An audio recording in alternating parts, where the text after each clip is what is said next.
រឿងយាយចាស់និងស្រីបម្រើពីរនាក់យាយចាស់ម្នាក់មានស្រីបម្រើពីរនាក់នាងទាំងពីរត្រូវតែរវៃនិងខោអំបោះរាល់ថ្ងៃ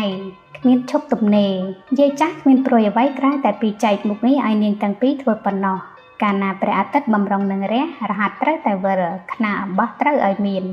គឺថាត្រូវតែឲ្យមានការធ្វើឥតឈប់ឈរឲ្យសោះកាលណាមេឃក្រហមឯកើតមន់ឈ្មោលចង្រៃមួយចាប់ប្រងាវភ្លាមយាយចាស់យើងចង្រៃជាមន់ទៅទៀតចាប់ស្លៀកសម្ពុតក្អែលក្រខ្វក់គោឲ្យខ្ពើមអុជចង្គៀងកាន់ដាវតម្រង់ទៅក្រែដែលស្រីបម្រើទាំងពីរកំពុងតែដេកតាមអំពើចិត្តនឹងយ៉ាងឆ្ងាញ់នាងមួយបើកភ្នែកព្រឹមនាងមួយលាតសន្ធឹងដៃម្ខាងហើយនាងទាំងពីរនេះក្តៅចិត្តពេកទៅនិយាយរងំថា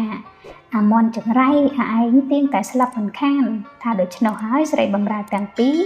លបទៅចាប់មួលកមន់ស្លាប់ដែលជាសត្វសម្រាប់រងាវដាស់រាល់ព្រឹកនោះធាតុកម្មនេះមិនបានធ្វើឲ្យមានការរីកចម្រើនអ្វីដល់ខ្លួនសោះមានតែទម្លាក់ទម្ងន់មកលើអាត្មាលើមុនថែមទៀតគឺថាផ្ទុយទៅវិញស្រីបម្រើទៅតែនឹងដេកយាយចាស់ដោយបារម្ភខ្លាចក្រែងហួសម៉ោងក៏ដើរកប់ដូចជាម្រេចកងវាលពេញទាំងផ្ទះដាក់ស្រីបម្រើឲ្យឡើងធ្វើការ